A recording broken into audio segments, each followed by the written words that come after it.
Alright, there are some mistakes for the financial planner to avoid in order during the fact finding process. The first one is not to focus on the hard facts, but at the same time ignore the soft facts. Right? For example, you understand that client child, the only child of the client, will be going to the college in 10 years, but at the same time you are not sure about his preference, whether he prefers to send the child to a local university or foreign university, okay, or overseas. Therefore, you yourself should be aware of these differences, because it's a huge amount of like huge amount of money for you to send the child to the local or foreign or overseas. Therefore, both hard facts and soft facts also need to be discovered. Sometimes because you want to build rapport, sometimes you tend to discuss on something outside of the financial planning process, such as you talk too much about politics or events or issues, or you talk too much about COVID, etc., etc. So all these things will lead to the unsuccessful, because successful in gathering the data, because you have wasted a lot of time for that. And sometimes it also will lead to disagreement, because once you talk about something about politics, for example, and your client disagree on something, and this also will create unhappiness between your relationship. The third one might be related to the product selling mode halfway through the interview, where at the same time you still not having the total information, or you're still not completing the data gathering process, but you already recommend something, products or whatever, to your client, which makes the process is some kind of like half cooked. Okay, so this is also will affect the process, or is also a part of the mistakes that you have to avoid during the data gathering process through fact findings. Another things, or another issue that you as a financial planner need to be able to cater, is about the dealing with resistance. This is because it's a human nature. Sometimes they are not happy to disclose something that might be personal to them. Okay, and you yourself, you can have some kind of like as an instinct. You have an instinct to smell something not right. Okay, if that's so, if that would be the situation, it might be something. Later on we are going to look at the area of resistance. So as a financial planner, you have to act professionally, all right, and try to be as neutral as possible, and not to push your clients too much on the matters that they are reluctant to disclose. Possibly you can say, for example, sorry, did I ask something you are not agreeable to provide information on? If that is, then please let me know. I'm actually very concerned about your feelings.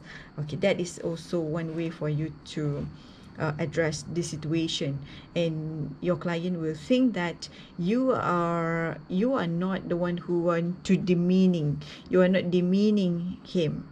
Okay, you are not the one who demeaning him, bukan merendah-rendahkan. Okay, so that's the keyword, because you should be in the situation of sympathy, in the case if you feel that your client is unhappy on something. You react a little strong whenever I ask about your wife. Is there something I need to know to understand your situation better?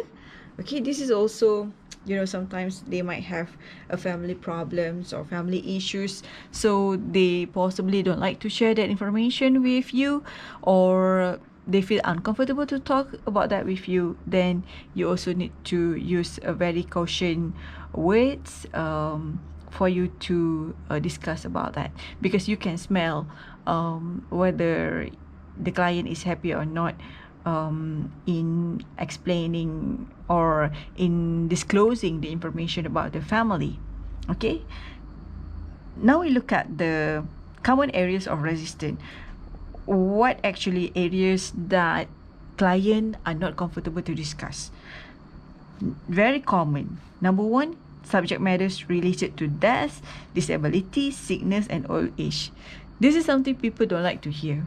Even someone is already old, and if you talk that you need to plan for estate planning, sometimes they are also not happy because they feel that all of the wealth belong to him and not to be passed to the next generation. So once you say that you will die one day, they are not happy with that. So you have to be very careful with your words when you discuss with your client, especially when you understand that the mentality of the client is, like they possibly behave that way.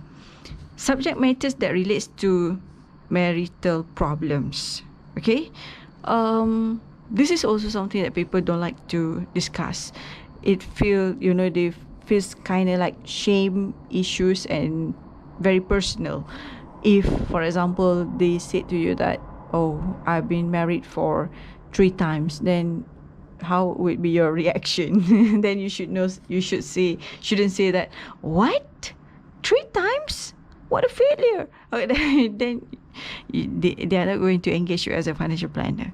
Okay, so watch your mouth and always think positive and say nice thing and give hopes. So it is some kind of a counseling side of the financial planner.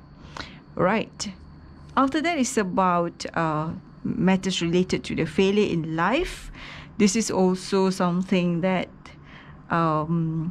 people don't like to disclose. Anything that might lead to like they feel that possibly they didn't achieve the best performance, or any failures that they had in the past, they also don't like to talk about it to the financial planner. Okay, so this is among the things that the area of resistance that people will try to avoid to discuss with someone they are not familiar with. Okay, now we look at the questioning techniques. There are 3 types of questioning techniques. Number 1 is close-ended, and it's mainly true or false, or yes or no. And this is actually very boring to use if you use it excessively. So make sure that when you talk with your client, you don't use this style too much, as if that you are, like a police in the police station, and the client will feel that they are not being treated in the right way. The second is a leading question. Leading question is good, but sometimes don't try to be manipulative towards your client. For example, let's say you say you would not want your children to be out of school when you die, would you? or for example, in the case if you die next year, what will happen to your wife? Who will feed your wife, for example? So because you want to sell insurance product, for example, so that is not the way, because this is some kind of manipulation of a situation to your client, and your client will not going to be happy with you, and he will possibly will no longer contact you again. The third one is open-ended questions. It is about the tip is on who, what, why, when, where, how. Okay, so actually all of these 3 are important to be used in the right way. All right, so the point is, try to be ethical when gathering the data and not sound to be manipulative. Here is the checklist for fact finding. You have already seen before. We have an information about the confidentiality, about the data or an information to include, for example, what are the rationale of seeking and financial advice, and the essential financial details are basically related to insurance, retirement, assets, saving, liabilities, cash flow, net worth, etc. And the last part is about data storage system. If you look at the client file, maintenance of confidential and reason to record retention, as someone who has been trusted with the documents or financial information belongs to the client, you have a responsibility to protect its confidentiality, and you should not discuss about this client issues with friends. So make sure you keep it in a proper way, which is not being easily accessible by other people. Okay, so this is some information about that. And in regards to all of the information or the data that you have gathered, who is actually all of this data belong to? Who? So based on the case, the answer is where whatever that has been produced, okay, out of the document, all of these things are actually belongs to the client. Okay, where a client engage a professional, where the object to be achieved is a supply of the expert advice, the document created by the professional in the course of preparing to give advice are ordinarily the property of the professional. Where the professional is creating or receiving document on behalf of the client, those documents belong to the client actually. So once you collect the information related to the EPF, related to the bank account of the client, obviously all of these documents belong to the client, and you should take a good care in handling all of this confidential information. Now we look at some of the self-assessment tests. What should a financial planner do when she unable to obtain sufficient and relevant information to form a basis for recommendation? So if we look at the suggested answer, if the necessary information is not available, then the financial planner should either restrict the scope of the engagement or terminate the engagement. All right. Number 2, what are different categories to organize the information gathered about the client? What are the categories to organize the information gathered about the client? So the categories includes income and expenditure. Okay, income actually referring to cash in, cash out. This is actually related to cash flow.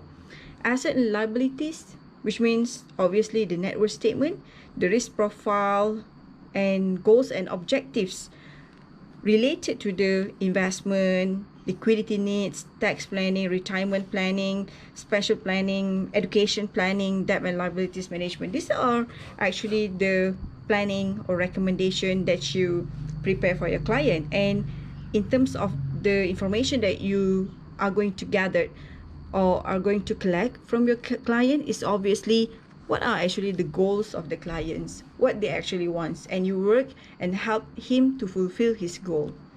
Okay, the last one, why should financial practitioner always confirm the goals and objectives of the client?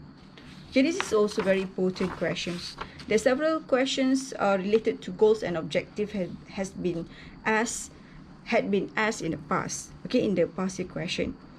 The practice of confirming with the client the goals and objective set is an important aspect of the financial planning process, so that they are not set based on the wrong assumption. So that's why you have to confirm and should be very clear what are actually the goals and objective that is in the head of the client. So you are not actually preparing the recommendation based on your goals or your objective, because it is clear that you are making that for your client. So you yourself need to have a clear interpretation about what actually they want to achieve, and you are not set based on the wrong assumption.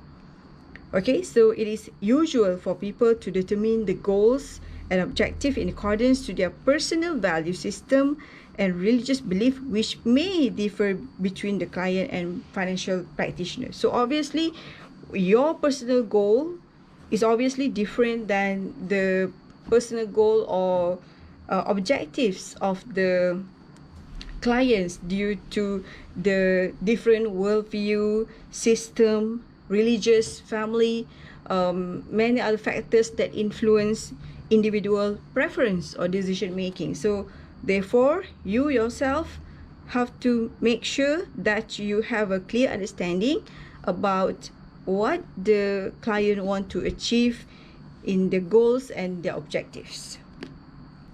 The last part of chapter 4 is about the fact-finding sheet. This is the document that you have already seen before, where you have an information about client particulars. You need to fill up information related to the cash flow statement, the net worth statement of the client, okay? The goals and objectives that the client want to achieve. What are the short term, medium term, and long term, and you need to categorize them. Okay, so because for example, like let's say they plan to retire for another 20 years, so obviously it should be in this category. Let's say the child is about to go to the university in 6 years, another 6 years, then you should place in this category. Okay, so what are the short term goals that the clients want to achieve, especially for example related to the insurance planning, for example, then you should include in the short term. You should divide the goals according to the how long it's going to be achieved. This is the personal priorities of the client. All right, and you need to give a rank, start from 1, that is the topmost priority. And this is very important for you to understand the risk profile of the client, for you to identify whether your client fall into what types of category, whether he is a risk averse risk taker or will be able to take a medium risk. This is important for you to decide about their investment portfolio later on. The next is about retirement planning. What will be the desired annual retirement income in today's ringgit? This information should be tally with the information that you use in the recommendation. This information is actually related to the child education cost. Okay, and some here is about the inheritance or the estate planning, and this is one of the most important things that you have to be consistent at all the times. And I've already reminded you many times that the economics index should be always consistent with your recommendation and calculation in the project paper itself. Okay, you have to make sure that you already fill up all of these things. The existing insurance policies, in fact, I already had one specific video just to explain about this. So I hope that you already understand how to fill up this form clearly, how to calculate for the premium, what types of policy that you should include it, right? Okay, so this is about the general information related to health condition, participation in hazardous sports, previous illness or accident, for example. So this is also one of the important things for you to understand the condition of your client. Tax planning here is related to the tax relief. Obviously, this is the year based on the year assessment 2012, but you have to refer to the most recent one. And also the client acknowledgement, where both of the client need to sign here, as well as your declaration, advisor's declaration. All right, and also the client disclaimer form. All right, that's all class for chapter 4. Assalamualaikum and bye-bye.